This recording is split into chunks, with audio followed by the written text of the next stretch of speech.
Hey everybody, welcome back to another quick tutorial. In today's guide, I'm going to show you how to perform a factory reset or a hard reset on Beats Studio 3 headphones. This can come in really handy if you're noticing audio distortions on one or both of the speakers. You know, maybe the bass is cutting out, doesn't sound right, or maybe you're having pairing issues with the Bluetooth. So I've had to perform a reset a few times on mine and it always fixed the issue. So without further ado, let's jump right into it. All right, it's fairly easy and quick to perform a reset. So first you want to make sure your headphones are turned off. Next, locate your power button, press and hold the power button until I tell you to let go.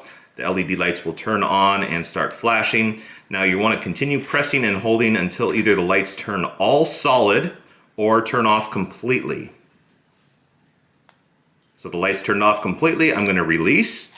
You'll see it flash. There's a little red, usually blinks red 3 times. Then starts flashing. This tells you the hard reset was successful. Well everybody, I hope you found today's video helpful. If you did, please hit that like button and we'll see you in the next tutorial.